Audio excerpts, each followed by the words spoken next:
Assalamualaikum warahmatullahi wabarakatuh. Alhamdulillah. Tidak pernah berhenti kita memuji Tuhan kita, Allah yang Maha Kuasa, yang Maha Adil, yang Maha Kuat, yang Maha Sempurna. Zat yang selalu memperhatikan, mengurus seluruh makhluknya. Tidak ada satu kebutuhan dari makhluk yang punya tidak dipenuhi olehnya. Dan kita sebagai makhluk yang paling sempurna diciptakan fi ahsani taqwim, dengan sebaik-baik ciptaan, telah dimudahkan oleh Sang Pencipta Allah untuk mendapatkan segala kebutuhan kita dengan kalimat berterima kasih dan bersyukur kepadanya. Alhamdulillah. Maka selalulah ucapkan kalimat ini. Lalu kita panjatkan salam hormat kita, salawat dan taslim kepada manusia yang telah diperintahkan oleh Allah untuk mengucapkan kepadanya salam hormat sebagai bentuk kepatuhan kepada Sang Pencipta Allah dan sebagai cinta kita kepada manusia terbaik ini yang telah mengorbankan 23 tahun dari masa hidupnya untuk agama ini. 13 tahun fase Mekah semuanya dengan hinaan, cacian. Puncaknya diusir dari kampung halamannya. Dan juga 10 tahun di fase Madinah semuanya dengan penyempurnaan agama, sehingga kita bisa merasakan nikmatnya agama ini. Kita tahu mana yang halal, mana yang haram, mana yang diperintahkan, mana yang dilarang oleh Sang Pencipta Allah. Maka sangat wajar sebagai orang yang beriman kepada Sang Pencipta Allah dan juga mencintai manusia yang telah berkorban untuk agama ini, mengucapkan salawat dan taslim kepada Nabi besar Muhammad sallallahu alaihi wasallam. Lanjutkan bahasan kitab kita yang ditulis oleh Imam Qurtubi rahimahullah, At-Tadhkirah, peringatan tentang masalah kematian dan yang berhubungan dengannya. Dan kita pada pagi ini insyaAllah melanjutkan bahasan kita di halaman 28, hal-hal yang mengingatkan mati dan akhirat serta menyebabkan zuhud terhadap dunia. Tentu dimaksud dengan hal yang mengingatkan mati, artinya orang yang masih hidup seperti kita ini, kita yang membutuhkan itu. Karena banyak di antara manusia yang lalai. Mereka sama sekali tidak mau mengingat mati, bahkan seakan-akan tidak akan pernah mati. Di antara mereka banyak sekali yang masih berani di malam hari berbuat dosa, padahal tidak ada jaminan dia masih bisa hidup besok paginya. Tidur dalam keadaan junub, berzina. Tidur dalam keadaan mabuk, meneguk khamr. Tidur dalam keadaan menggibah dan memfitnah orang lain. Tidur di atas ranjang, menghirup udara AC atau kipas angin dari uang korupsi dan haram. Seakan-akan tidak ada hari pembalasan. Dia tidak akan dibangkitkan. Seakan-akan jenazah yang pernah dia lihat dari kerabatnya, dari tetangganya, dari kenalannya, atau kuburan yang biasa dia lewati di dekat rumahnya, itu hanya sebuah simbol dan hanya akan terjadi pada orang lain dan pada dirinya tidak. Ini kebodohan yang luar biasa. Makanya mengingat mati bagi orang yang masih hidup adalah sebuah perintah dalam agama. Sadar kalau hari ini kita mengkafani orang lain, memandikan jenazahnya, mengantarnya ke kuburan, mensolatinya, dan kita hanya bisa mengenang bila lewat di kuburan dengan melihat batu nisannya, maka kita akan seperti itu. Tidak bisa lari. Sekuat apapun saudaraku seiman kita menjaga fisik kita dengan olahraga. Bukankah banyak olahragawan juga mati? Dengan makan makanan yang berkualitas, vitamin yang bagus, toh juga meninggal. Bukankah dokter yang menangani manusia penyakit juga banyak yang meninggal? Terlalu banyak pelajaran yang bisa kita ambil dari sekitar kita, maka tidak boleh lalai. Seorang mukmin, seorang muslim sadar tentang masalah itu. Makanya perintah agama kita selalu mengingatkan, ingat mati, ingat mati. Dan diantaranya disebutkan oleh Imam Qurtubi rahimahullah dalam judul kita ini, hal-hal yang mengingatkan kematian. Disuruh kita memang belajar. Apa saja nih yang kira-kira bisa mengingat kita terhadap kematian? Karena orang kalau ingat akan mati, pasti dia akan hati-hati. Saya kasih contoh. Kalau seseorang di antara kita konsultasi dengan seorang dokter, datang, kemudian dokternya berkata, maaf bapak, maaf ibu, menurut medis umur bapak ibu tinggal 2 minggu. Dokter sudah memperlihatkan hasil-hasilnya, ronsennya, apa sajalah. Diperlihatkan ini hasil darahnya, ini hasil tesnya. Ini menurut medis Anda tinggal 2 minggu umurnya. Kira-kira. Kalau kita jadi orang seperti itu, ada teman kita yang datang mengatakan, ayo kita ke diskotik ya, ayo kita ke karaoke ya. Si fulan tetangga itu menggunjing kamu, si fulan memfitnah kamu, si fulan mengambil hartamu. Kira-kira kita masih marah? Sudah tahu 2 minggu lagi kita akan mati. Saya yakin teman-teman secara akal sehat, sudahlah. Orang itu aja kamu bertengkar, ya sudahlah. Orang itu kamu bayar utangmu, ya sudahlah. Kita kayak orang pasrah, kayak orang yang tidak ada masalah dengan dunia ini. Bagi kita adalah bagaimana saya mati dan saya akan menghadapi setelah kematian tersebut. Sayangnya kita lebih percaya perkataan dokter begini daripada firman Sang Pencipta Allah. Sabda Nabi SAW yang Allah mengatakan, A'udzubillahi minasyaitonirrajim, kullu nafsin dha'iqatul maut. Dalam surah Al-Imran, Allah SWT ingatkan, semua yang bernyawa, mau kuat, mau sehat, mau laki-laki, mau perempuan, mau turunan dari suku manapun, mau raja atau masyarakat biasa, semuanya pasti merasakan kematian. Gak ada yang tidak. Maka gak boleh kita lalai teman-teman sekalian. Dengan paras wajah kita mungkin yang Allah berikan kelebihan, dengan postur tubuh kita atau dengan ilmu kita atau jabatan. Berapa banyak orang sebelum kita teman-teman sekalian yang dikerumuni oleh banyak dayang-dayang, pembantu, staf, toh mati, tinggal kenangan saja. Sehebat apapun dia membentuk sekian ratus perusahaan, sebanyak apapun titel yang dia miliki, sebanyak apapun keturunannya, pasangan hidupnya, tetap akan meninggal. Dan dikatakan dalam pepatah bahasa Arab oleh sebagian ulama, berbuatlah semaumu di dunia, toh kamu akan kembali pada saat mati sebagaimana kau pada saat baru lahir. Kita lahir tanpa baju, dibersihin sama suster 1 bungkus selimut, itu pakaian kita pertama. Pada saat kita mati nanti sama juga. Walaupun kita memiliki semua merek terkenal di dunia pakaian, gak akan dipakai bungkus jenazah kita. Kalaupun ada 1-2 lembar, orang pakai jas misalnya, orang non muslim, 1-2 lembar, gak mungkin semua jasnya 50 dipakein ke badannya. Selesai urusan.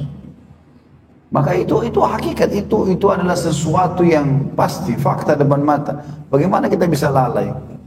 Lupa dengan Allah berfirman, Rasulullah SAW bersabda, dan penyesalan di belakang teman-teman sekalian. Jangan lalai terus ini. Sampai kapan kita nggak sholat malam? Sampai kapan kita tidak sholat duha? Sampai kapan kita tidak sholat on time? Sampai kapan kita tidak puasa? Sampai kapan kata-kata nanti saja? Sampai kapan? Sampai kapan kita mengiyakan bisikan syaitan? Waktu masih panjang, kamu masih muda. Sampai kapan syaitan menghiasi buat kita seakan-akan kita mati kalau sudah masuk ruangan ICU? Sampai kapan semua ini? Ini penipuan yang luar biasa. Kita sudah tahu dan kita harus tahu memang bagaimana agama kita sangat menekankan masalah ini dan menjadikan dunia ini sebagai sesuatu yang sangat kecil. Ratusan ayat dalam Al-Quran mengingatkan kepada kita tentang dunia ini adalah tempat bermain, tempat dilalui.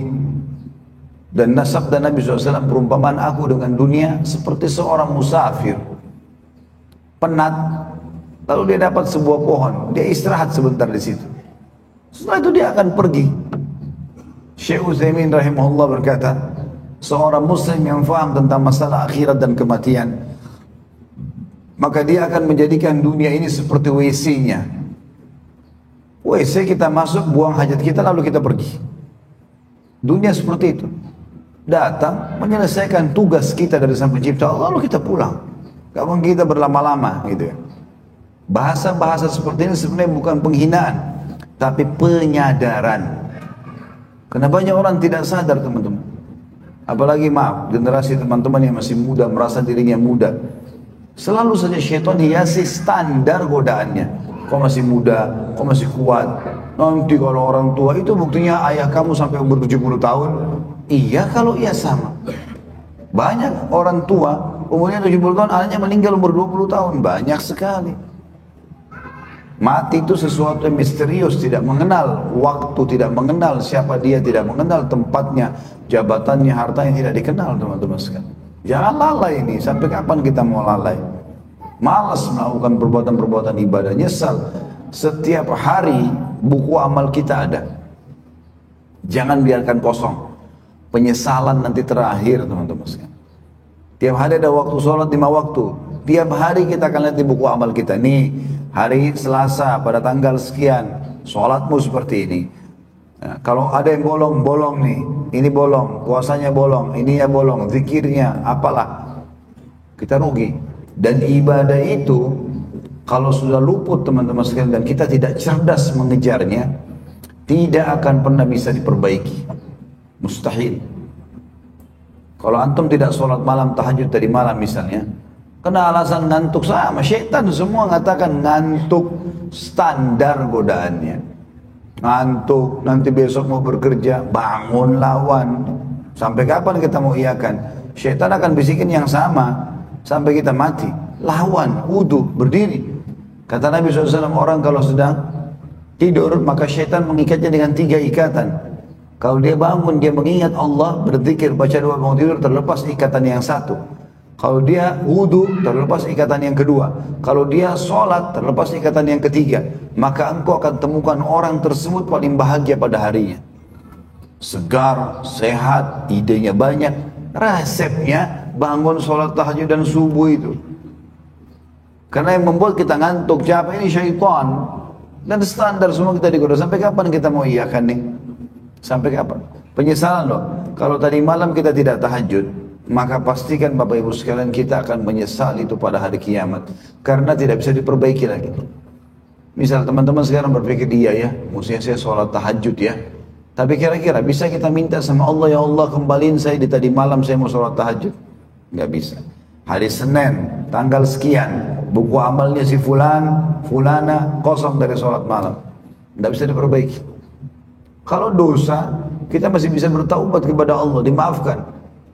Tapi amal soleh yang meninggikan derajat di surga, sayang kan?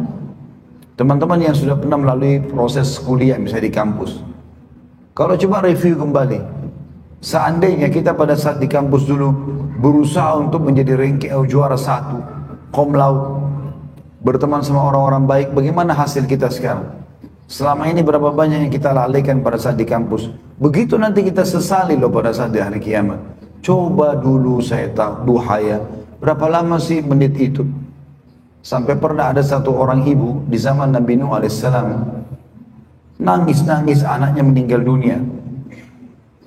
Nabi Nuh lewat di sebelah ibu tersebut lalu berkata, hai ibu, kenapa engkau menangis? Dia bilang, hai Nabi Allah, anak saya kesian nih, meninggal masih kecil. Meninggal masih kecil, gitu kan? Maka Nabi Nuh pun bertanya, berapa umur anakmu? Dia bilang 60 tahun. Karena zaman itu umur orang di atas 1000 tahun. Maka 60 tahun itu seperti kalau kita masih 6 tahun. Dia nangis, kenapa anaknya meninggal umur 60 tahun? Ibu itu sendiri umurnya mungkin sekitar 600-700 tahun gitu. Maka Nabi Nuh pun menasihati mengatakan, jangan kau menangis, jangan kau tangisi dia hai ibu. Karena akan datang nanti manusia, umat seperti kita di akhir zaman kita ini. Umur 60 seperti anak mana adalah umur yang sangat tua bagi mereka. Kita anggap sekarang 60 tahun sudah tua. Zaman Nabi Nuh alaihissalam kayak anak kecil. Umurnya orang di atas 1000 tahun. Apa kata ibu tersebut? Ini yang kita ingin garis bawahi, perkataan ibu itu. Ibu itu mengatakan, wahai Nabi Allah, demi Allah kalau saya hidup di zaman itu, Allah cuma kasih umur 60 tahun, saya akan pakai sujud 60 tahun itu. Saya nggak mau buat yang lain, sujud saja. Karena mereka tahu nilainya waktu. Sayang teman-teman sekalian, sayang. Ya, sayang sekali orang-orang yang melalaikan waktunya. Sampai kapan kita mau lalai? Itu yang dikatakan tadi judul hal-hal yang mengingatkan mati dan akhirat serta menyebabkan zuhud terhadap dunia. Dan makna zuhud teman-teman sekalian adalah seseorang bukan meninggalkan dunia tapi mendahulukan akhirat dari dunia. Itu namanya zuhud. Dan ada sebagian orang salah dalam mendefinisikan zuhud ini. Seakan-akan kita nggak boleh sama sekali nikmati dunia. Keliru juga. Dalam Islam kita diajar untuk netral. Dunianya iya, akhiratnya iya, tapi akhirat didahulukan. Allah sebutkan dalam surah Al-Qasas ayat 77, surah nomor 28. A'udzu billahi minasyaitonir rajim wabtaghi fima ataqallahu ad-daral akhirah wa la tansa nasibaka minad dunya. Kejar apa yang Allah janjikan di akhirat. Kejar derajat-derajat terbaik. Baca tuh, untuk masuk ke surga Firdaus apa saja amal yang saya harus kerjakan.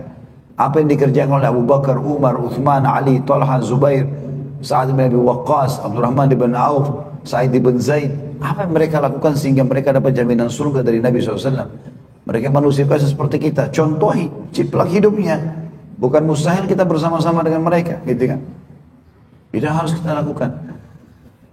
Maka kita teman-teman sekalian mendahulukan akhirat dari dunia, itu betul. Allah bilang dalam Al-Qasas tadi, kejarlah apa yang Allah janjikan di akhirat nanti dan jangan lupa bagianmu dari dunia. Di dunia kita boleh bekerja, memiliki jabatan yang tinggi, pendapatan yang besar, merawat diri kita supaya bersih, rapi. Itu bagian daripada ibadah. Tapi bukan menjadi target. Bukan target. Lagi dagang, azan, berhenti, tutup. Urusan akhirat saya duluan deh. Kita mau terima uang, halal atau haram? Haram tinggalkan, walaupun besar jumlahnya.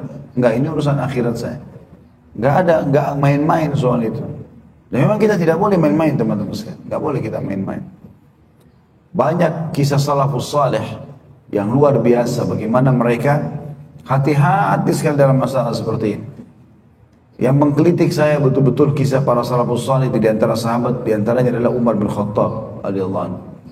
Luar biasa. Saya kalau baca kisah beliau, kadang-kadang saya duduk merenung lama gitu ya. Gimana saya bisa menjadi seperti orang ini gitu. Luar biasa. Beliau pernah dikirimkan dari negeri Syam kendi-kendi minyak zaitun banyak sekali. Banyak sekali. Karena ada orang di negeri Syam rupanya beli, dia sedekah. Suruh bagiin kepada umat Islam, tapi waktu dia beli kasih kepada Amir Mukminin Umar bin Khattab di Madinah, biar beliau yang bagi. Maka dikirimlah dengan puluhan ekor unta, banyak sekali. Ya, mungkin sudah tonan kalau sekarang ya. Dikirim sampai di Madinah, Umar lihat banyak sekali. Penduduk negeri Syam mengkonsumsi zaitun, minyak zaitun lebih banyak daripada penduduk Madinah. Madinah gak ada zaitun, gitu kan? Jarang sekali. Minyaknya jarang, jadi mahal. Dan biasanya memang minyak zaitun dipakai untuk kulit, dipakai untuk rambut, dipakai untuk minum, makan, ya, dipakai semuanya, fungsinya banyak. Makanya Allah mengatakan wattini wazzaitun. Kita disuruh mengkonsumsi buah tin dan buah zaitun. Manfaatnya besar sekali. Yang jelas saya tidak masuk ke zona itu tentang masalah manfaat zaitun, tapi pada saat itu datanglah banyak minyak zaitun. Umar bin Khattab punya inisiatif. Masyarakat Madinah nggak banyak pakai minyak zaitun. Dijual sama Umar. Umar mengatakan, siapa yang mau beli minyak zaitun ini, silakan bawa wadahnya, saya akan jual. Uangnya dimasukkan ke Baitul Mal. Muslimin di Madinah lebih butuh uang, bukan butuh minyak zaitun. Maka orang setuju. Datanglah orang-orang bawa kendinya. Umar bin Khattab tidak tentukan harga. Mau bayar berapa saja silakan. Dibayarlah sama orang-orang. Kendi-kendi ini dituang sama Umar sampai habis. Cuma kan di zaman dulu, bukan kayak kita sekarang misalnya ada gelas kaca. Kalau gelas kaca ditaruh minyak, dituang masih bisa mendekati habis lah, waktu masih ada sedikit. Tapi kalau tanah liat, banyak yang tersisa di situ. Umar bin Khattab berusaha tuang sampai dianggap sudah tidak lagi, ditaruh sebelah kirinya dia. Udah, seperti itulah. Rupanya terus saja Umar menjual ini dengan tangannya sendiri radhiyallahu anhu, padahal beliau khalifah waktu itu raja. Bisa suruh stafnya kerjakan, tapi enggak, dia kerja sendiri, dia tahu dia amanah. Ini amanah dari Allah SWT. Maka rupanya Umar bawa anak kecilnya di sebelah kiri. Ada anak kecil dia lagi duduk di situ. Anak ini belum balik, masih kecil, 6-7 tahun. Walaupun dalam kisah ini tidak disebutkan umurnya, tapi kira-kira seperti itulah umurnya. Maka anaknya Umar ini, ayahnya lagi sibuk bagi, dia inisiatif saja. Dia lihat kendi-kendi itu sudah nggak dipakai, akan dibuang. Maka dia pun mencocolankan tangannya untuk ngambil sisa minyak zaitun. Ditaruh di rambutnya, ditaruh di mukanya. Karena banyaknya kendi, jadi basah rambutnya dia dengan minyak. Jadi bagus, jadi rapi. Oh, dikasih minyak, rambutnya jadi rapi rambutnya. Minyak zaitun juga kalau dipakai di kulit jadi mengkilat kulit, kan gitu. Banyak duduk di sebelah Umar. Umar pas selesai, dia lihat sudah selesai semuanya, dia mau pulang. Dia mau ajak anak. Begitu dia balik, dia heran lihat anaknya. Kok kamu ganteng ini? Dalam kisah ini dikatakan, kok kamu Hasan begini? Hasan itu kok bagus sekali kamu ini. Pakai minyak. Dia bilang, iya. Kata Umar, dari mana minyakmu? Dia bilang, ayah, dari sisa kendi ini. Kan kendi mau dibuang. Saya ambil setiap taruh, saya ambil cocol. Karena banyak kendinya jadi basah begini. Kata Umar, hai anak, apakah karena kau anaknya Amir Mukminin, anak raja? Semua orang Islam di Madinah membeli untuk menaruh di rambut mereka, bahkan anak-anak mereka juga harus dari hasil beli ayahnya, ibunya. Lalu kamu pakai gratis hanya karena kamu dianggap anaknya Amir Mukminin. Demi Allah harus rambutmu dikorbankan. Panggil tukang cukur rambutnya, gundulin anaknya. Nggak mau anaknya kena syubhat, takut dia dihisap hari kiamat. Masalah kecil, tapi bagi mereka besar. Bagi mereka dunia sebentar. Betul dia jadi raja, tapi dia zuhud. Dia nggak mau urusan dunia yang tidak jelas bagi dia. Gitu kan? Satu waktu Umar bin Khattab masuk pasar, dia temukan selalu tiap hari keliling, habis sholat duha, kayak waktu ketika sekarang keliling pasar, nyari ada nggak yang butuh bantuan dia, ada yang nggak, ada pelanggaran agama nggak, ada ya. Maka dia luruskan, dia lewat pas di bidang bagian pasar yang jual unta utuh, ya. Dijual unta utuh. Maka Umar bin Khattab lihat semua unta hampir sama ukurannya, kecuali ada satu unta. Satu unta ini gemuk gitu. Maka Umar bin Khattab tanya orang-orang situ, ini unta siapa ini? Kenapa lain sendiri? Berbeda, besar sekali. Kata mereka, unta anak anda wahai Amir Mu'minin. Kebetulan anaknya Umar, Abdullah bin Umar, perawi hadis yang masyhur. Ada untanya, gemuk, sendirian. Dia mau jual juga di pasar, paling besar. Kata Umar, panggil Abdullah. Datang Abdullah. Hai Abdullah, kenapa untamu lebih gemuk daripada yang lainnya? Apa sebabnya? Kenapa umat Islam semua untanya begini standar, kamu sendiri yang besar? Ditanya sama dia. Maka Abdullah bin Umar tidak tahu jawabannya, karena unta ini selama ini dibebasin, cari makanan sendiri, nanti dibawa pulang lagi ke rumahnya gitu loh. Maka ada satu orang itu jawab, mengatakan, saya tahu Amir Mu'minin. Unta ini sering masuk ke peternakan pemerintah.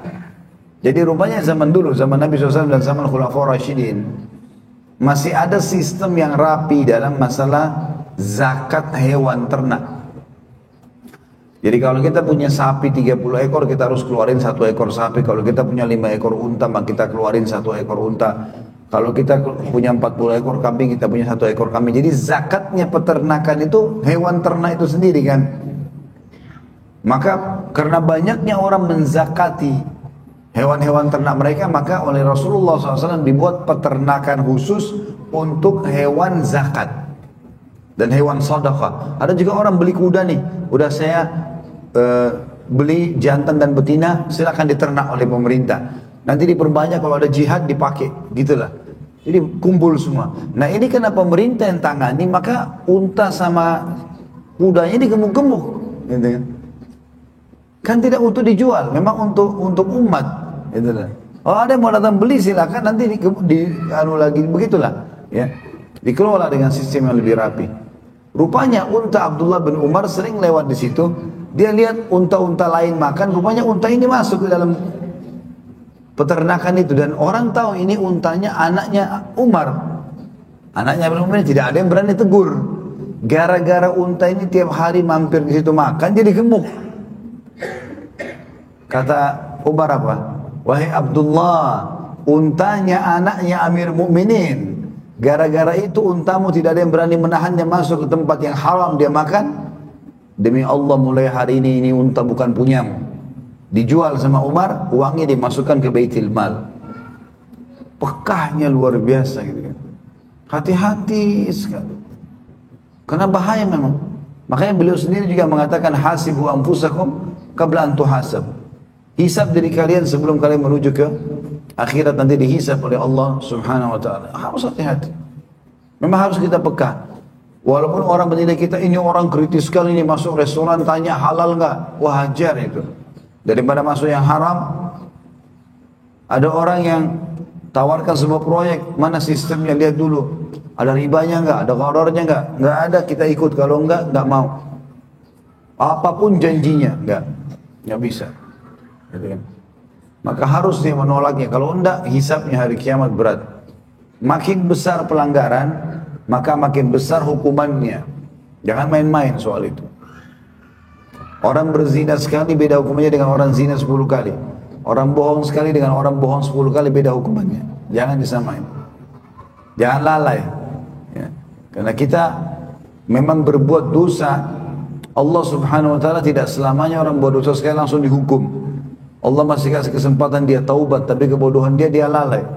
Dia ulang-ulangin, maka makin berat hukuman yang akan datang. Jadi dunia boleh seseorang muslim menikmatinya, tapi jangan sampai dia menjadikan sebagai target. Karena Islam tidak boleh melarang juga kita dari satu sisi. Kita punya uang beli mobil, bisa beli mobil, kita bisa nikmatin. Atau kita bisa punya rumah yang besar, kita bisa punya pakaian yang bagus, lalu kemudian kita enggak, saya mau zuhud, enggak usah deh saya pakai baju compang-camping, enggak usah pakai mobil, jalan kaki saja. Keliru. Karena agama mengajarkan itu. Pernah ada sahabat orang kaya, pakaiannya biasa sekali, bahkan lusuh. Kata Nabi SAW, kenapa kau enggak ganti bajumu? Apa kau enggak punya duit? Dia bilang, enggak ada ya Rasulullah, saya punya duit. Apa kata Nabi SAW? Allah suka melihat bekas nikmatnya pada hambanya. Perlihatkan itu pada Allah sebagai tanda syukur. Tapi jangan berlebihan, jangan dari sumber haram. Seperti itulah ya. Beliau memulai dengan hadis yang sahih riwayat Imam Muslim. Kata beliau, Muslim telah meriwayatkan dari Abu Hurairah radhiyallahu anhu. Dia berkata, Nabi SAW pernah berziarah ke kubur ibundahnya. Tiba-tiba beliau menangis dan membuat orang-orang di sekelilingnya ikut menangis. Maka beliau pun bersabda, aku telah meminta izin kepada Tuhanku untuk memohon ampun untuk ibuku, tapi tidak diizinkan. Dan aku telah meminta izin untuk menziarahi kuburnya, dan dia mengizinkan aku. Maka dari itu berziarah kuburlah kalian semuanya, karena ziarah kubur mengingatkan mati. Hadis ini sahih riwayat Imam Muslim nomor 976. Juga Ibnu Majah jadi saksi bahasan kita yang akhir hadis ini. Ziarahilah kubur karena mengingatkan kalian masalah kematian. Dan Ibnu Majah meriwayatkan juga dari Ibnu Mas'ud radhiyallahu anhu bahwa Rasulullah sallallahu alaihi wasallam bersabda di dalam hadis yang hasan diriwayatkan Ibnu Majah nomor 1571, "Kuntu nahaytukum an ziyaratil quburi fazuruha fa innaha tuzahhidu fid dunya wa tudzakkirul akhirah." Aku pernah melarang kalian menziarahi kubur, maksudnya di fase Mekah. Karena di Mekah dulu umat Islam belum ada kuburan khususnya. Dan memang dari 13 tahun Nabi SAW berdakwah, yang beriman hanya 153 orang. Jadi kecil sekali jumlah umat Islam. Maka Nabi SAW waktu itu masih melarang ziarah kubur. Karena banyaknya kuburan-kuburan orang kafir. Kemudian beliau waktu hijrah ke Madinah, sudah ada kuburan umat Islam.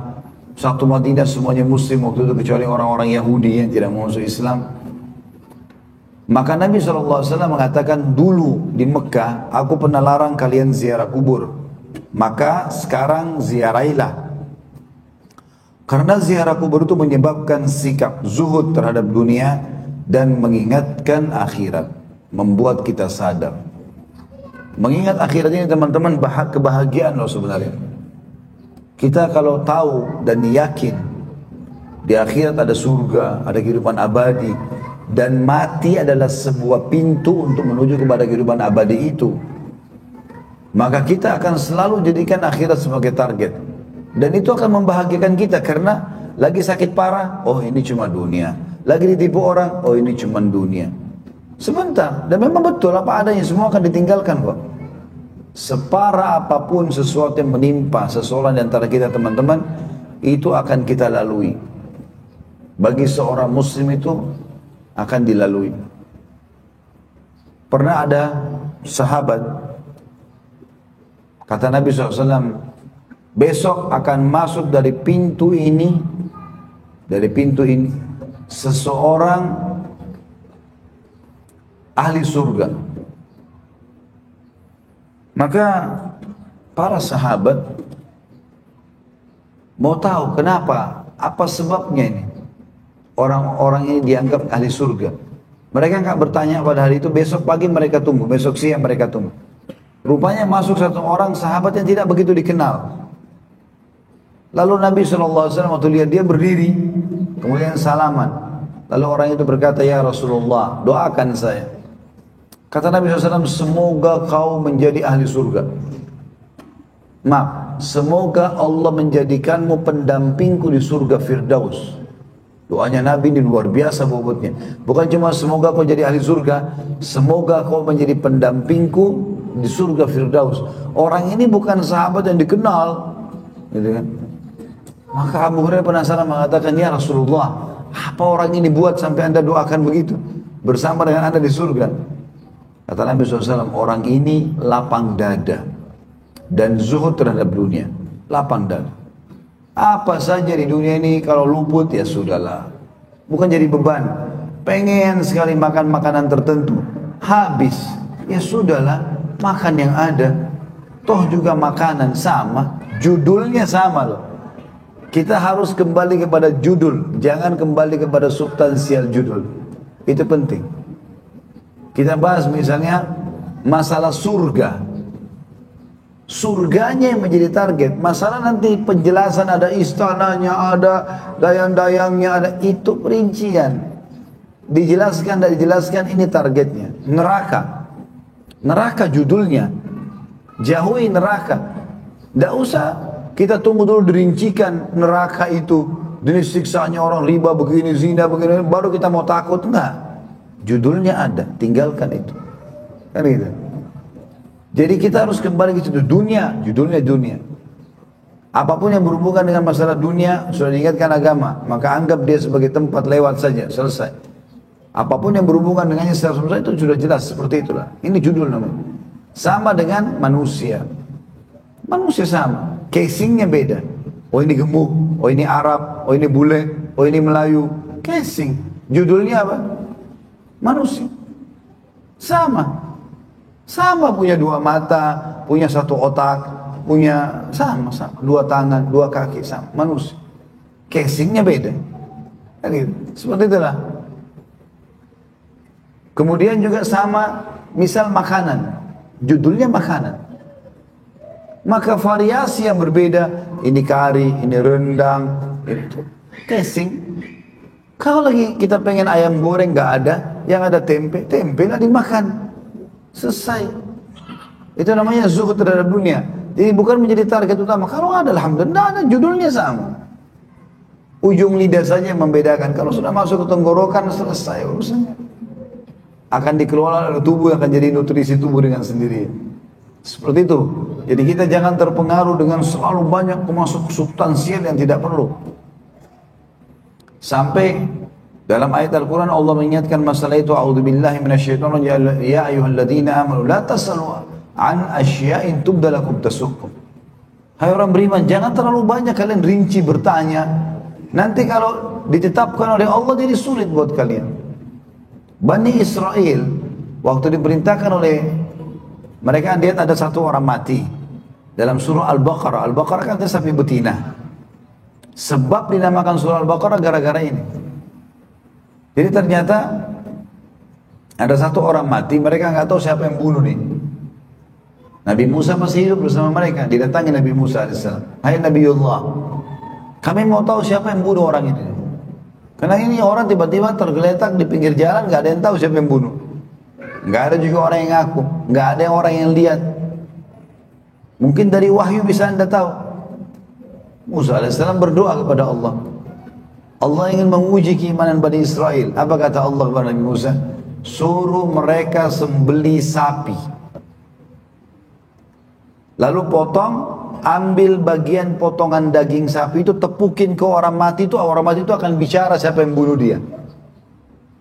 Apa kata Bani Israel, orang-orang? Sapi dipotong, daging mentah, ditempelin badan orang mati bisa bicara. Nggak masuk akal. Seperti itu. Gak mungkin nih kayaknya.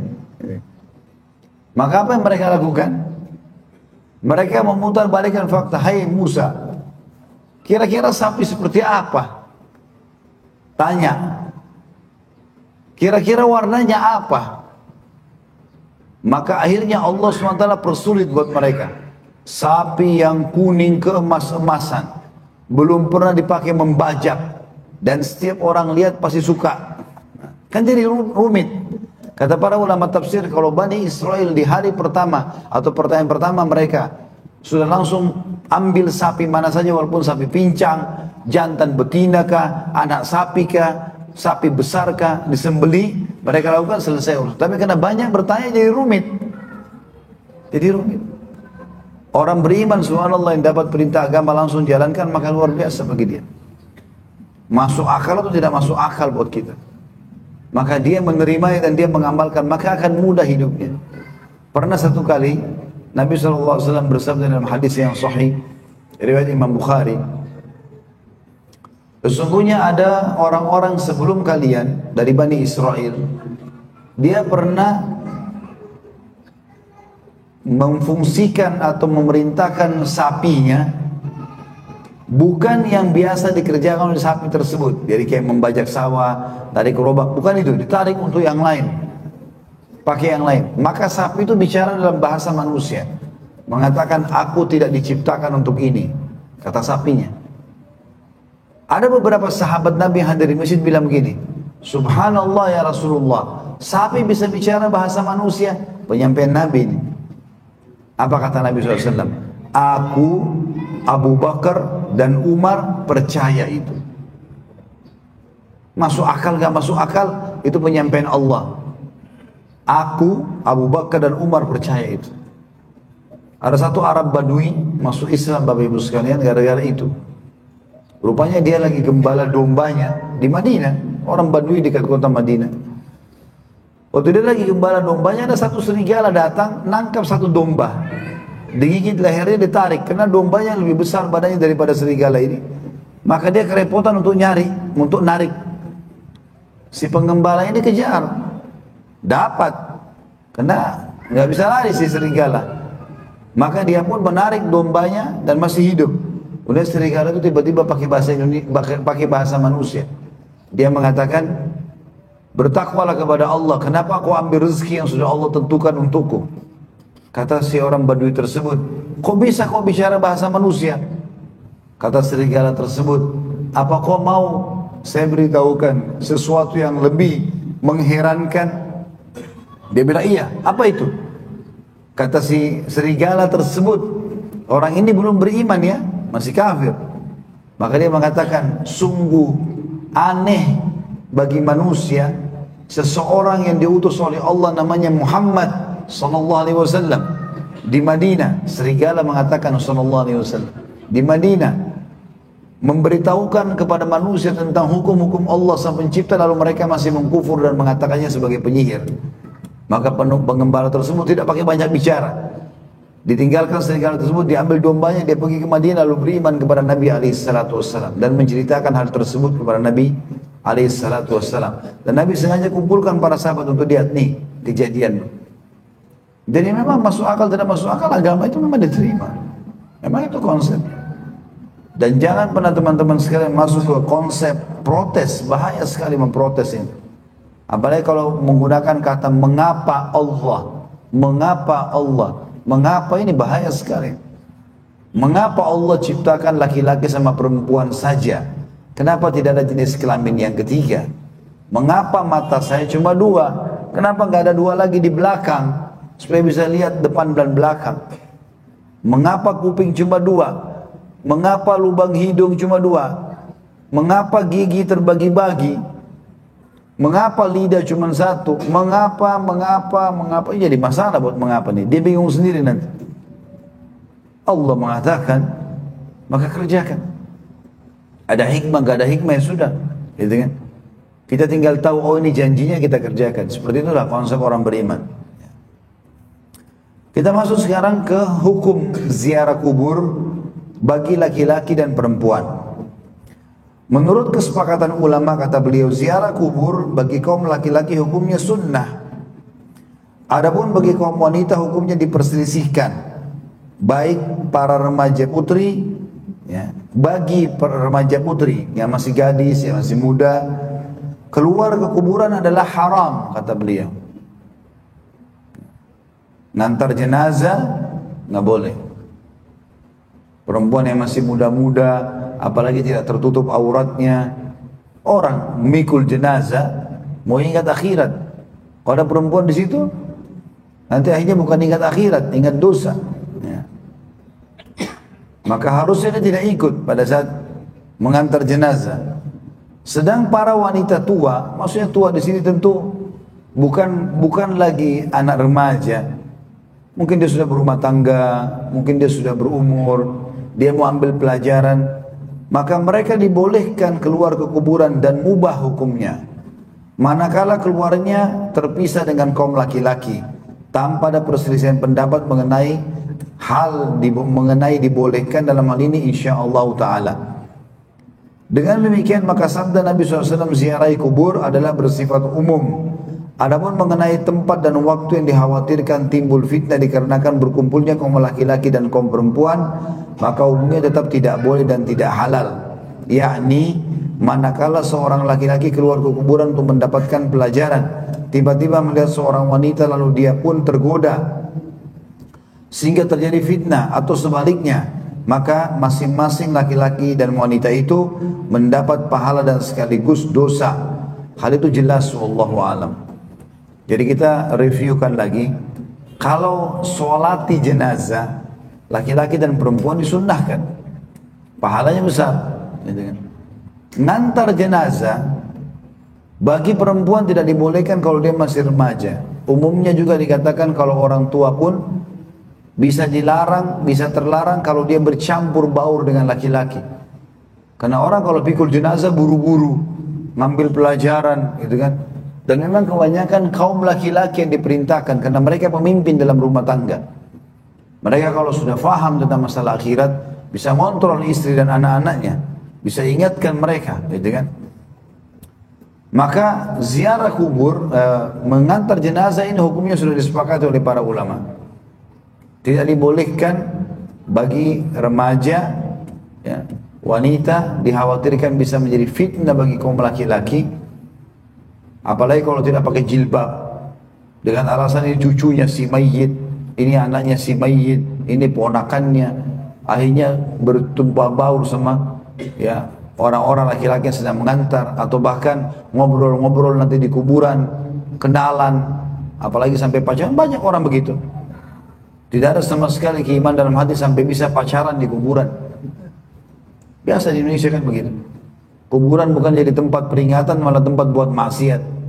Kalau jenazah-jenazah itu bisa bicara, maka pasti akan mengatakan sungguh bodoh kalian itu.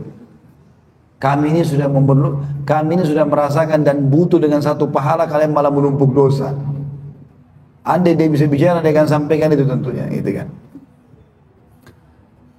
Tetapi kalau wanita tua mau mengantar dengan batasan, tidak bercampur baur dengan laki-laki, maka nggak ada masalah. Dan ini juga ditarik kata Imam Qurtubi dalam masalah ziarah kubur. Kalau ziarah kubur remaja, maka wanita ulama tidak menganjurkan sama sekali. Tapi kalau wanita yang sudah berumur dan dia menganggap juga tidak berbaur sama laki-laki, maka dibolehkan. Karena umumnya biasa kalau anak-anak remaja masih SMP, masih SMA, ini banyak bercandanya. Itu udah biasa, ya.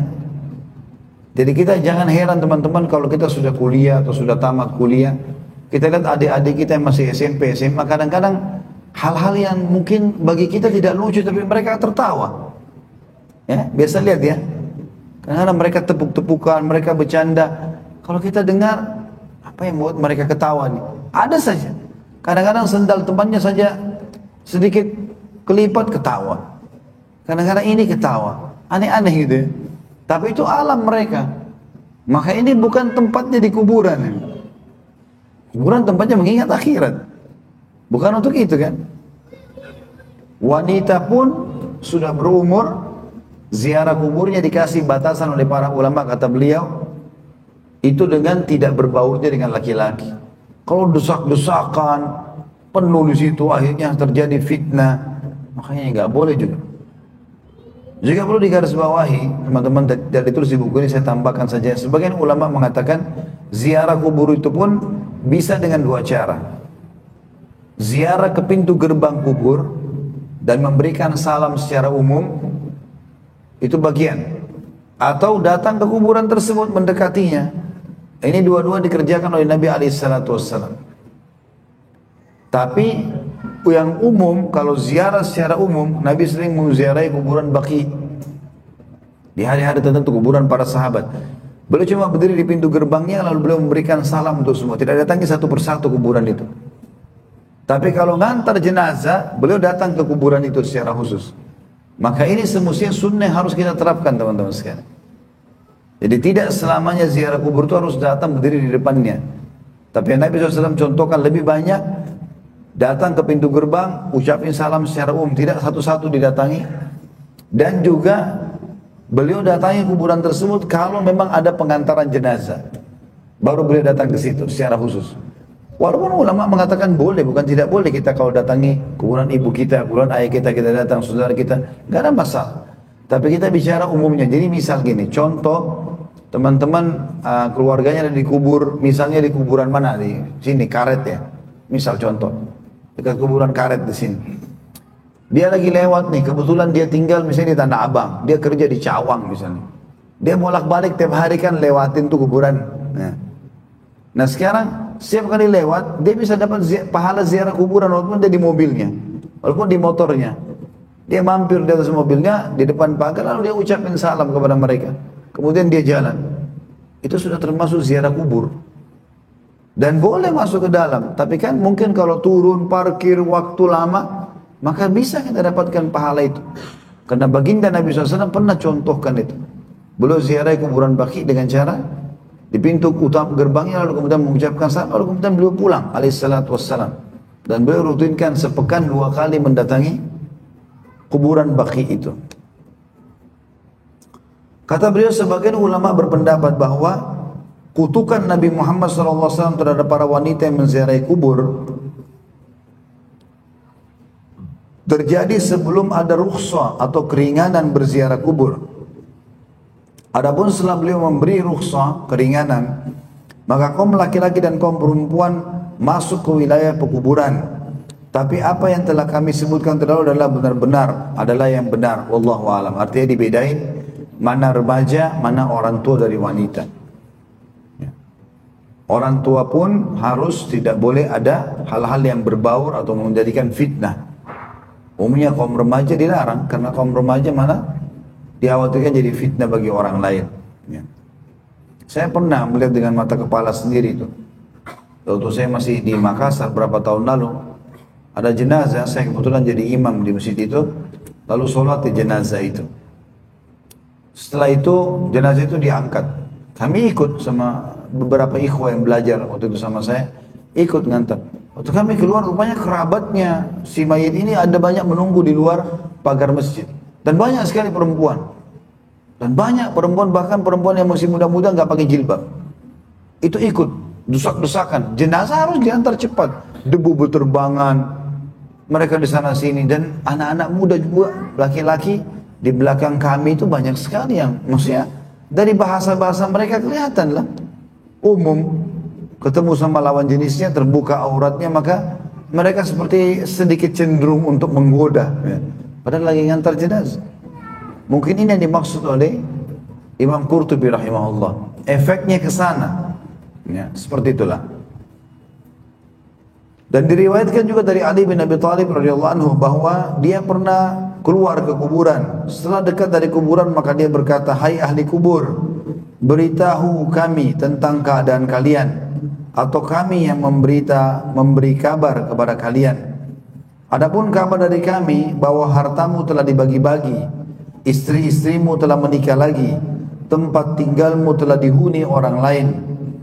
Kemudian Ali berkata, "Demi Allah, andaikan mereka bisa bicara, niscaya mereka akan berkata, kami tidak melihat bekal yang lebih baik daripada takwa." Ali bin Abi Thalib menasihatin orang, karena waktu itu beliau lagi ziarah kubur. Kemudian ada orang beberapa yang ikut di belakang, maka beliau mengatakan ini supaya memperdengarkan orang-orang, "Hai penghuni kubur, beritahukan berita kalian atau kami beritahukan berita untuk kalian? Kalau berita kami untuk kalian, istri kalian sudah nikah sama laki-laki lain, harta kalian sudah dibagi-bagi, rumah kalian sudah dihuni oleh orang lain." Kalau lalu Ali balik kepada orang-orang di sekitar yang mengatakan, kalau ahli kubur ini bisa bicara, mereka akan mengatakan, ketahuilah itu tidak ada nilainya buat kami semua. Mau istri kami nikah lagi, mau suami kami nikah lagi, mau harta kami dibagi, rumah kami dipakai orang, gak penting. Yang kami butuh sekarang ketakwaan, maksudnya amal saleh. Ini mirip dengan Umar bin Abdul Aziz rahimahullah. Beliau pernah mengatakan itu. Beliau pernah mengatakan itu pada saat Umar bin Abdul Aziz rahimahullah, beliau mengantar jenazah di zaman khilafahnya. Kemudian pada saat itu teman-teman sekalian, Umar bin Abdul Aziz menggunakan momen kesempatan menasihati orang. Waktu itu beliau khalifah. Setelah jenazah dikubur lalu beliau mengatakan, "Hai muslimin, tahukah kalian apa yang dikatakan penghuni kuburan ini kepadaku?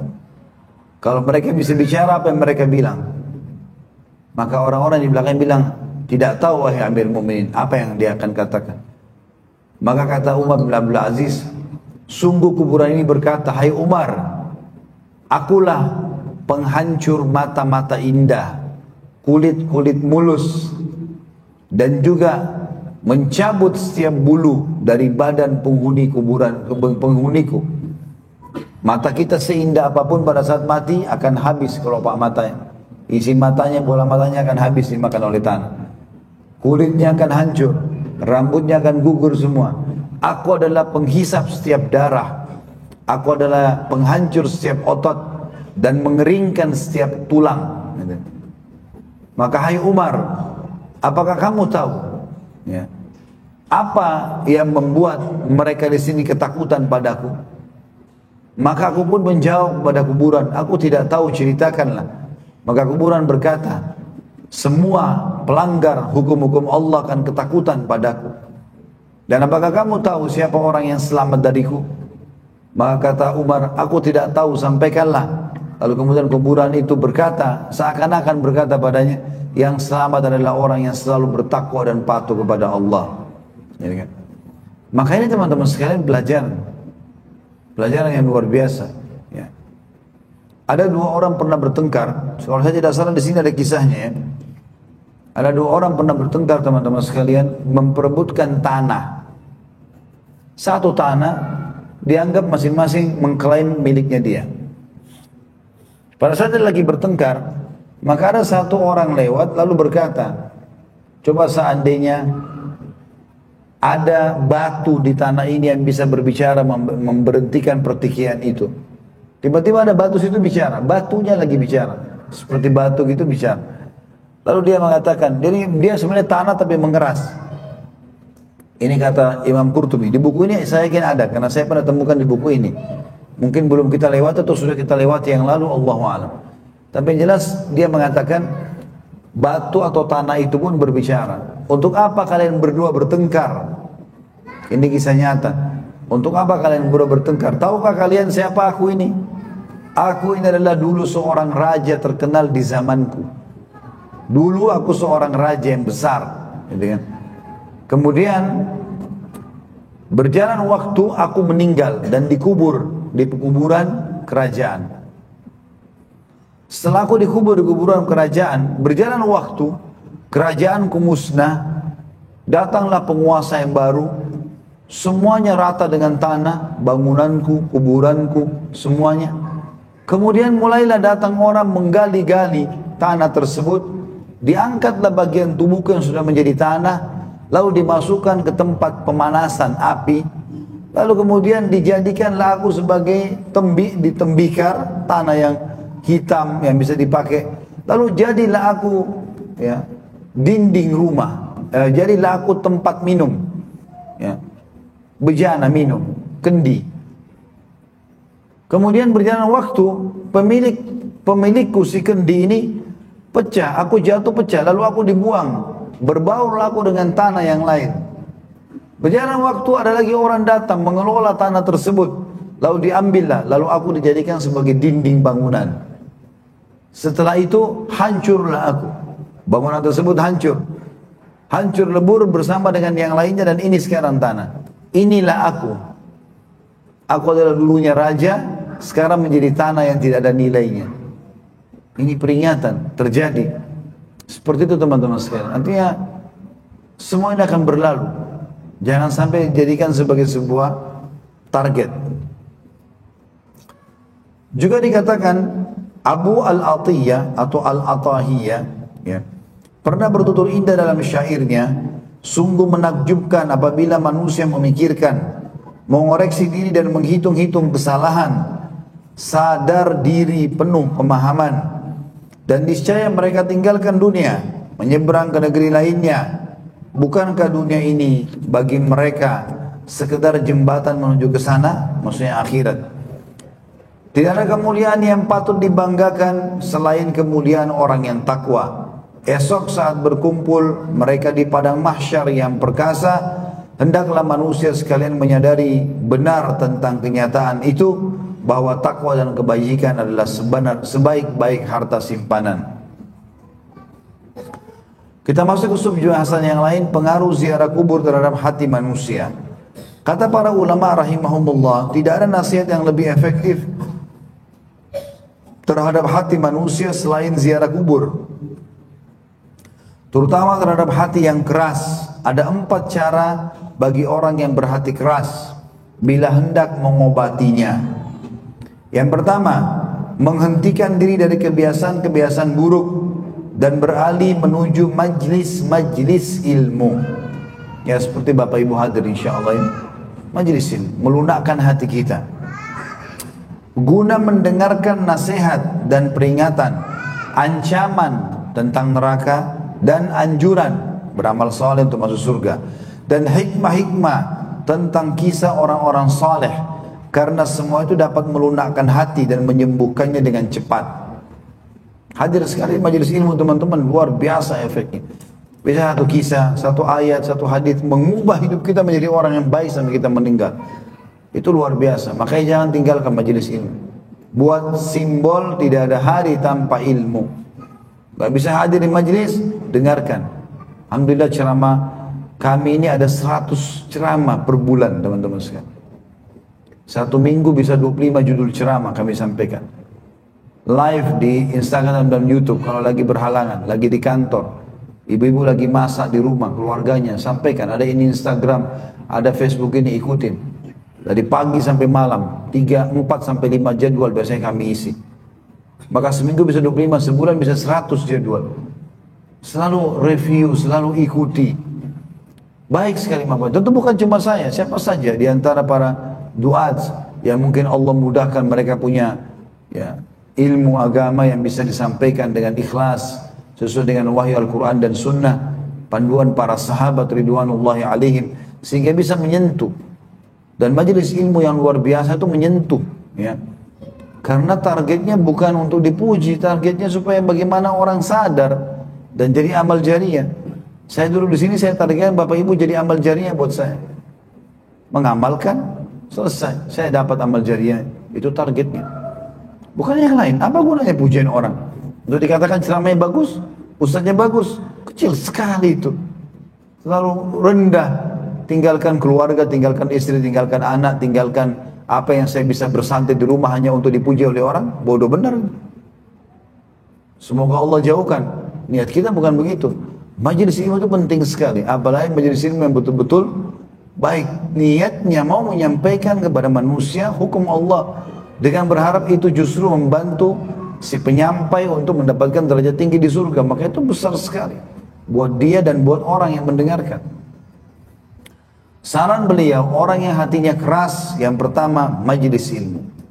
Yang kedua, mengingat mati, yakni seringkali mengingat suatu pemutus suatu segala kelezatan, pemisah jamaah, kelompok, dan penyebab anak-anak menjadi yatim, sebagaimana diterangkan pada pembahasan yang lalu.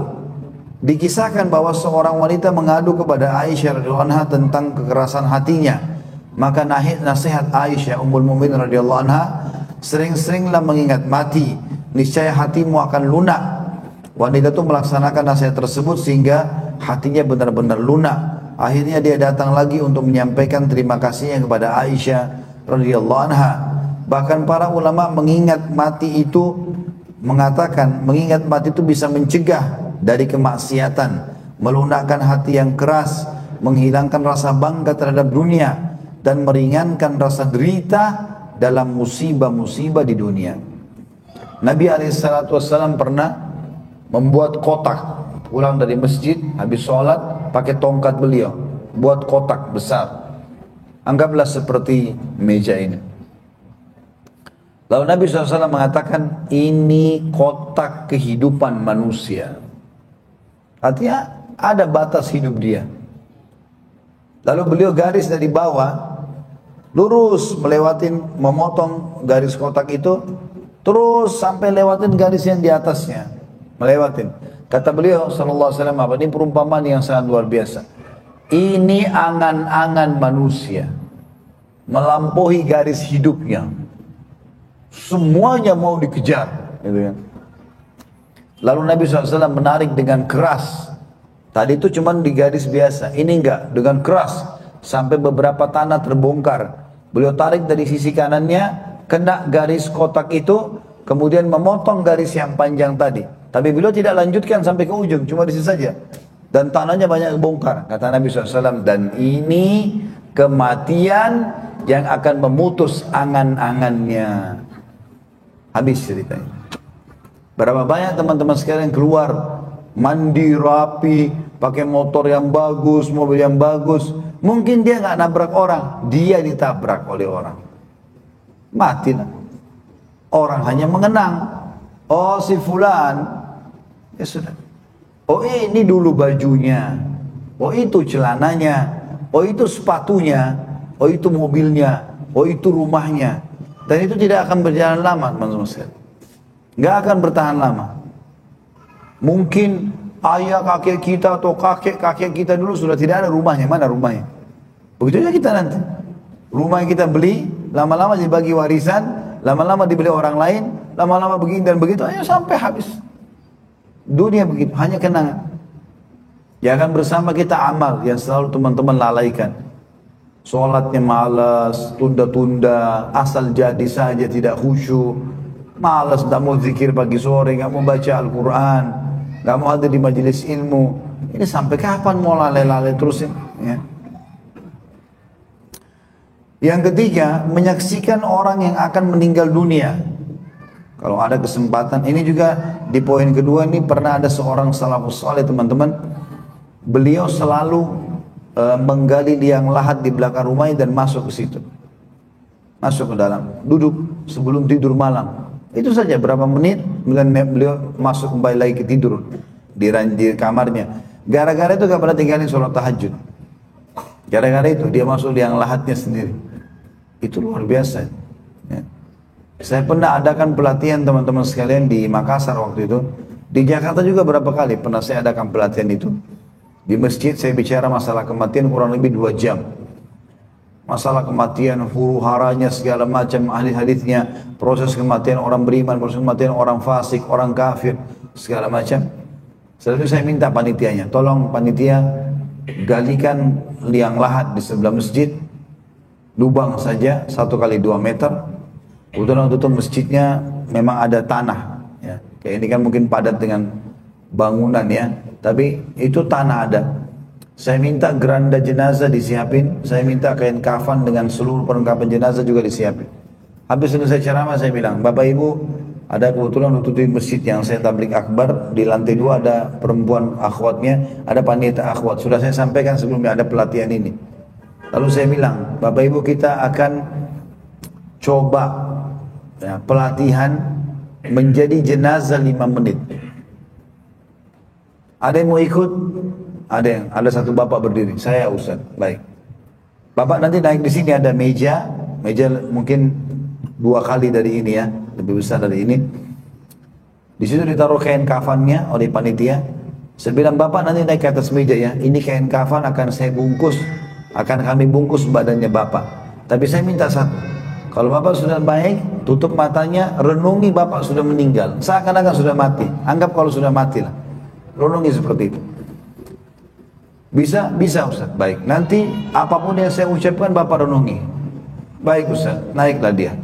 Begitu naik, baring, orang semua saksikan waktu itu. Ditutup. Begitu subhanallah saya bilang tutup matanya Pak. Dan renungi sekarang, anggap Bapak meninggal dunia. Pada saat panitia meletakkan kain kafan pertama kali sentuh pipinya Bapak itu, nangis dia. Ditutup mata, dia bayangkan dia mati, ditempel di pipi, dia nangis.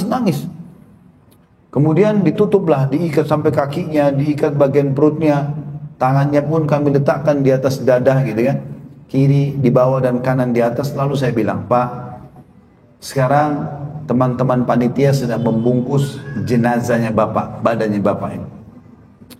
Bapak bahkan tidak bisa protes kepada panitia, jangan tangan kiri di bawah, tangan kanan aja. Nggak bisa, ikut semuanya. Diikat kah, dilepas pakaiannya kah, semuanya sama. Bapak dengar di masjid ini, apapun hiruk-piruknya, ada orang ngomong, ada orang ketawa, ada orang nangis. Kebetulan itu ada orang nangis di masjid. Kadang-kadang lihat kejadian tersebut. Maka anggap itu di rumah Bapak pada saat Bapak meninggal dunia. Tapi Bapak nggak bisa protes, jangan ketawa, jangan nangis, jangan ngobrol, nggak bisa. Cuma bisa dengar. Sekarang Pak, renungi dan bayangkan semua tidak terkecuali. Peluang amal soleh yang Bapak sia-siakan. Kesempatan sedekah nggak mau sedekah, kesempatan sholat duha nggak mau, sholat malam nggak mau, ke masjid nggak mau, puasa nggak mau, nggak mau, semua nggak mau. Dan Bapak butuh dengan pahala itu. Sekarang nyesalnya luar biasa karena nggak bisa perbaiki lagi. Dan bayangkan semua peluang dosa yang Bapak nggak sia-siakan. Semua Bapak lakukan.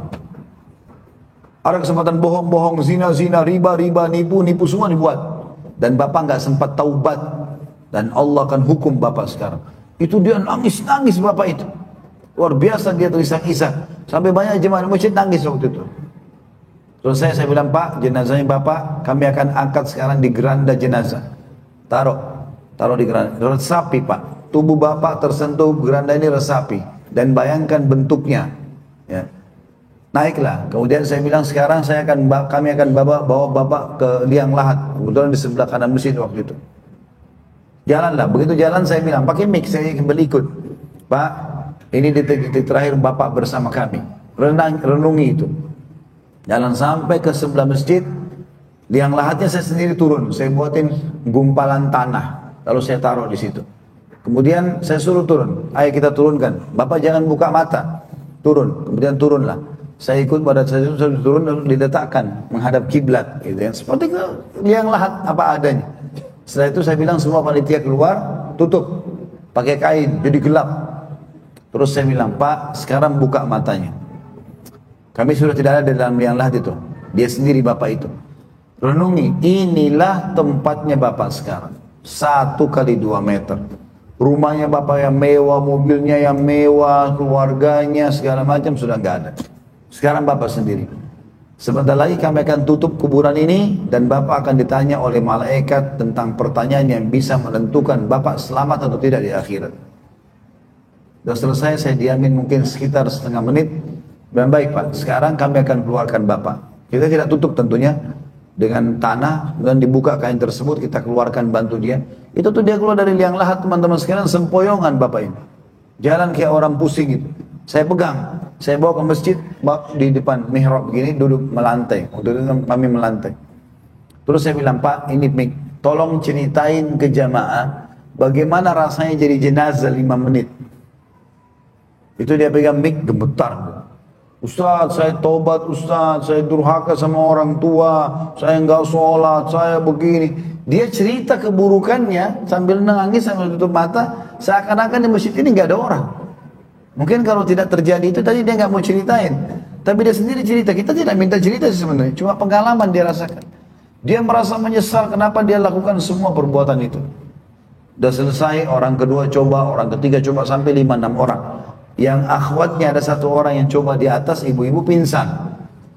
Selesai. Saya tutup acara, saya mengatakan, Bapak Ibu sekalian, ini cuma pelatihan.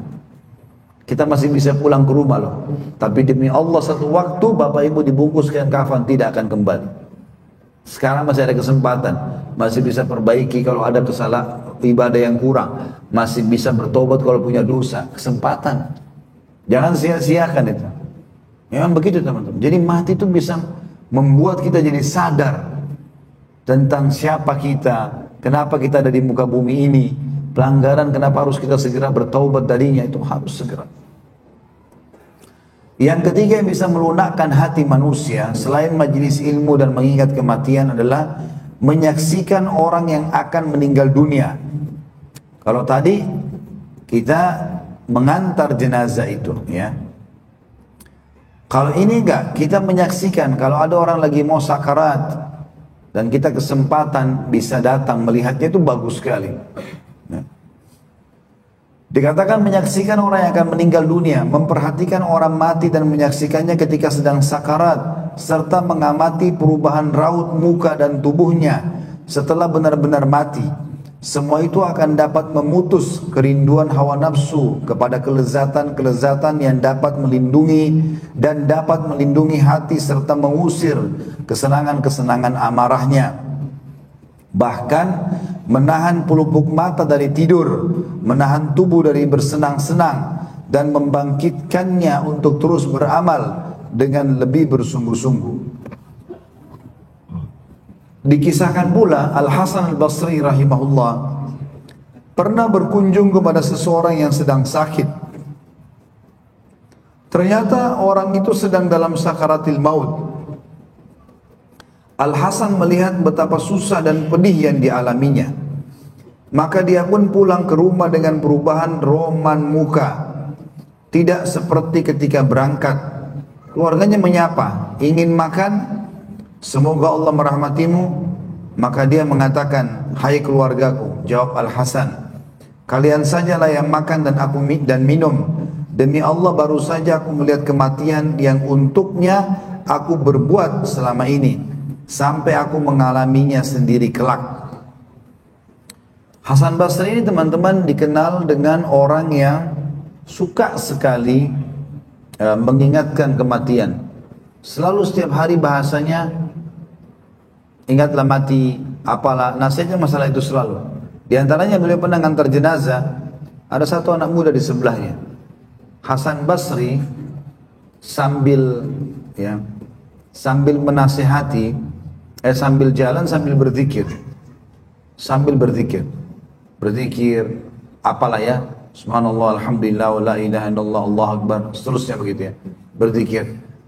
Maka pada saat dia lagi berzikir, anak muda ini tanya, ya, kenapa anda berzikir?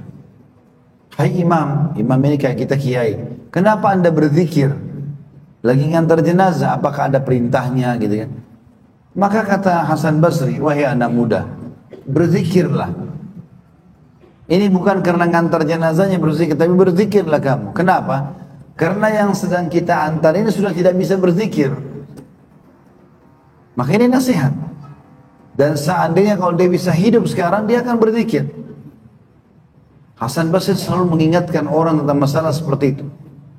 Dan dia memang selalu menjadikan sebagai pelajaran dalam hidupnya. Di antaranya tadi, masalah dia pernah habis antar jenazah, dia sendiri menunda makan dan minumnya karena khawatir dan merasa prihatin dengan amal-amal yang sudah dia kerjakan. Kata beliau, itulah 3 perkara yang seyogyanya dilakukan oleh orang yang keras hatinya dan selalu berbuat dosa guna mengobati penyakitnya dan mengatasi godaan-godaan syaitan dan tipu dayanya, Jika ketiganya bisa bermanfaat maka cukuplah. Tapi jika terasa berat, berarti kekerasan hatinya telah parah dan dorongan-dorongan dosa sudah kuat membelenggu. Kalau memang demikian maka perlu memperhatikan nasihat selanjutnya.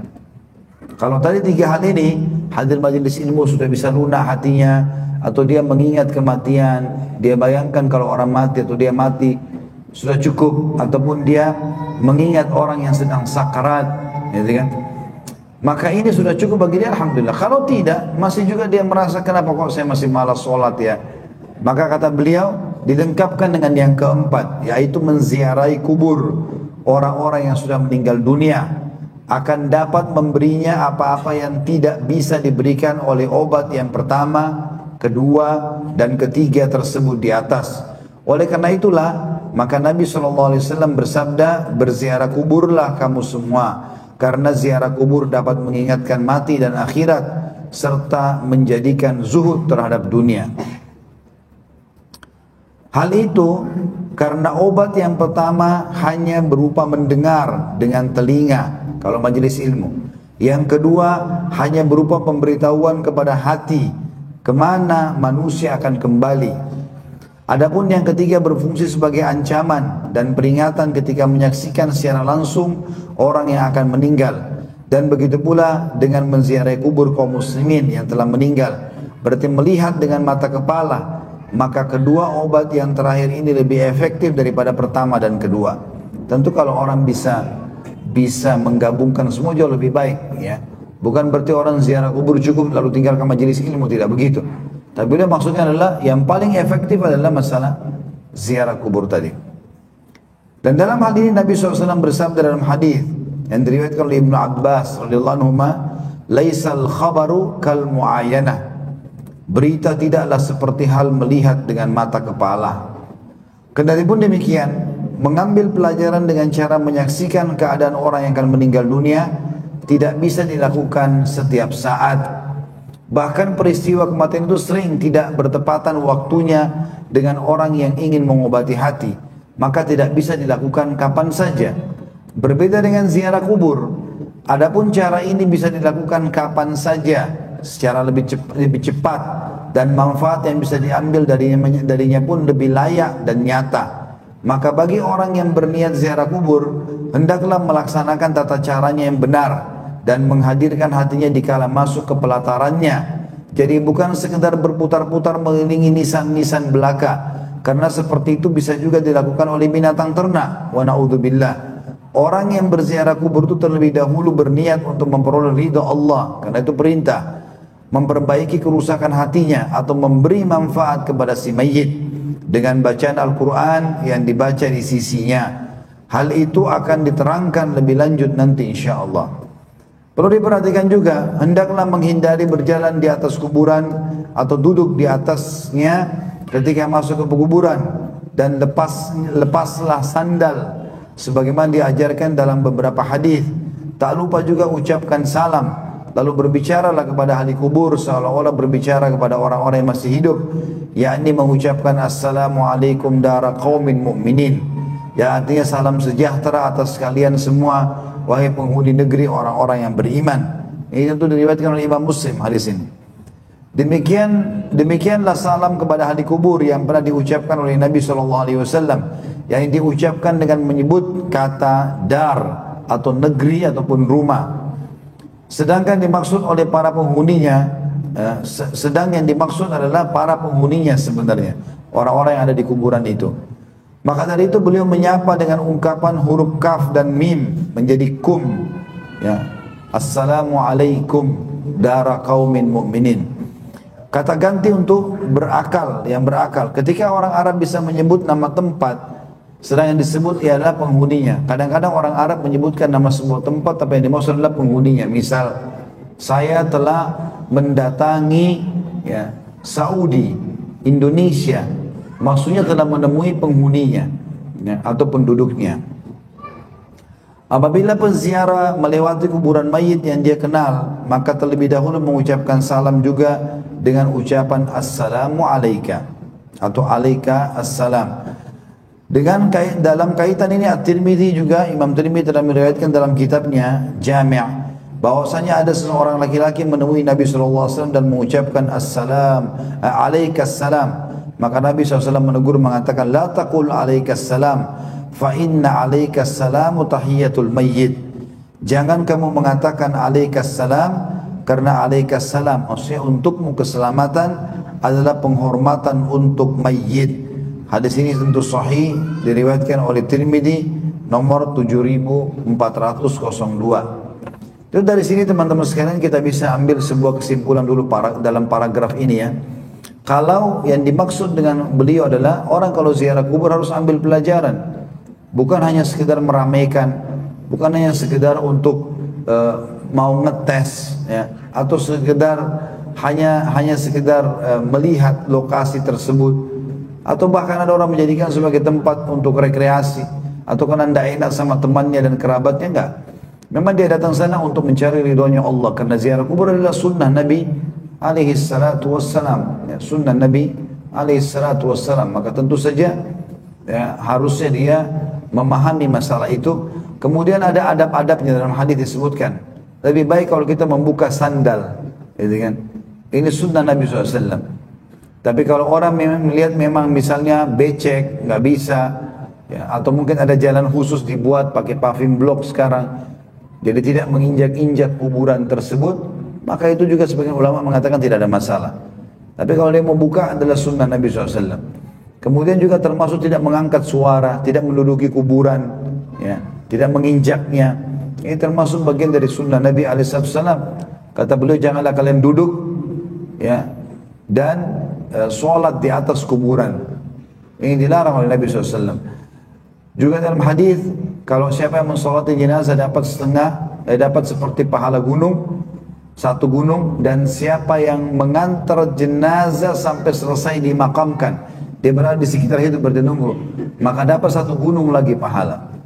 Berarti memang kita disuruh untuk datang tenang, mengambil pelajaran sampai selesai pemakaman, dikasihlah pahala sempurna dalam masalah ziarah kubur itu. Kata beliau, dan ini juga termasuk tadi ya, ada disebutkan kita mengucapkan salam. Di antara sunnah Nabi SAW mengatakan, assalamualaikum dara qaumin mu'minin. Keselamatan bagi kalian wahai penghuni negeri orang-orang beriman. Dalam riwayat ditambah, antumus sabiqun wa nahnu insyaallah bikum lahiqun. Kalian telah mendahului kami dan kami akan menyusul kalian. Ghafarallahu al-mustaqdimina minkum wal mustakhirina minna. Semoga Allah memaafkan orang-orang yang telah mendahului di antara kalian dan akan menyusul di antara kami. Ada juga banyak lafaz tentunya, ada assalamualaikum ahli kubur, ada banyak lafaz-lafaz yang kita diucapkan atau mengucapkan tersebut. Tapi di antara sunnah Nabi SAW mengatakan alaikassalam kalau memang satu orang, untukmu keselamatan. Ya, maka ada pernah sahabat mengatakannya, Rasulullah alaikassalam. Jadi bukan assalamualaikum tapi alaikassalam. Maka Nabi SAW, jangan kau bilang alaikassalam karena itu salam untuk orang-orang yang sudah meninggal dunia. Peziarah hendaknya berhadapan dengan wajah si mayit pada kubur yang diziarahinya. Seperti halnya ketika berbicara dengannya semasa masih hidup. Ketika masih hidup berbicara dengan sopan dengannya, ialah dengan berhadapan muka. Maka demikian pula di sini. Sesudah itu mengambil pelajaran dari orang yang telah berada di dalam tanah itu. Dia sudah terpisah dari keluarga dan para kekasihnya. Adapun sebelumnya dia adalah panglima bala tentara yang memimpin sekian banyak pasukan, bersaing dengan teman-teman dan keluarga lainnya, mengumpulkan harta dan menyimpannya di dalam gudang-gudang. Tiba-tiba datanglah maut pada waktu yang tidak diduga-duga, bersama dengan berbagai kesusahan yang tidak dia inginkan. Maka hendaklah peziarah itu memperhatikan bagaimana keadaan kawan-kawannya telah pergi dan mati mendahuluinya. Mereka dulu telah mencapai angan-angan dan berhasil mengumpulkan harta. Tapi bagaimanakah angan-angan yang telah mereka raih tiba-tiba terputus, dan harta yang telah mereka kumpulkan ternyata tidak berguna bagi mereka. Debu telah menghapus wajah-wajah mereka yang tampan. Anggota-anggota tubuh bercerai-berai dalam kubur, sementara istri-istri mereka tinggal menjadi janda. Anak-anak mereka dirundung kenistaan sebagai anak yatim. Orang-orang yang dulu pernah menjadi pengikutnya kini juga berjalan sendiri-sendiri ke berbagai negeri. Peziarah itu hendaklah ingat pula bahwa orang-orang yang telah mati itu semasa hidupnya di dunia sering memuaskan hajat mereka, getol sekali untuk memperoleh apa saja yang mereka inginkan, dan tergiur untuk melakukannya dengan berbagai cara. Bahkan mereka ingin sekali agar tetap sehat dan awet muda. Maka selanjutnya peziarah harus melihat dan menyadari bahwa seperti itu juga yang terjadi pada dirinya. Permainan, foya-foya dan kelengahan terhadap kematian dan kehancuran cepat lagi mengenaskan ini menimpa dirinya juga. Padahal semua hidup bernasib sama, yaitu pasti mati. Maka dari itu hendaklah peziarah menghadirkan hatinya. Ingatlah, orang yang dulu pergi mondar-mandir memenuhi hasrat-hasrat hatinya, bagaimana kedua kakinya sekarang hancur. Orang yang dulu bersenang-senang melihat apa saja di sekelilingnya, kini matanya meleleh. Orang yang dulu tajam perkataannya bagi pedang terhunus, dengan kepandaian bicaranya, kini lidahnya beku dimakan ulat. Orang yang dulu bisa tertawa menikmati hidupnya yang mewah, kini tanah telah merusak gigi-giginya. Perhatikanlah, kata beliau, tempat dan kondisi yang akan dialami peziarah pun sama seperti orang yang berada dalam kubur itu. Maksudnya ini semua renungan-renungan yang dia harus lakukan pada saat dia sedang ziarah kubur. Paragraf terakhir tentunya, dan kita tutup dengan ini, dengan mengingat dan mengambil pelajaran seperti inilah maka akan hilang segala kecemburuan dunia, lalu siap sepenuhnya untuk melakukan amal-amal ukhrawi. Selanjutnya peziarah itu akan bersikap zuhud terhadap dunia dan siap siaga untuk mematuhi Allah Subhanahu wa taala, pemimpinnya, ya, Allah Subhanahu wa taala pemimpinnya, maksudnya Allah yang akan menjadi pembimbingnya. Dengan demikian hatinya menjadi lunak dan anggota-anggota tubuhnya menjadi khusyuk. Ya. Ini tentu pelajaran yang kita ambil pada pagi ini teman-teman sekalian, dan saya akan bahas insyaallah selanjutnya. Dan insyaallah bahasan kita akan coba terus maksimal menyampaikan dengan contoh-contoh supaya kita bisa menyelesaikan buku ini dan Allah mengikhlaskan niat kita.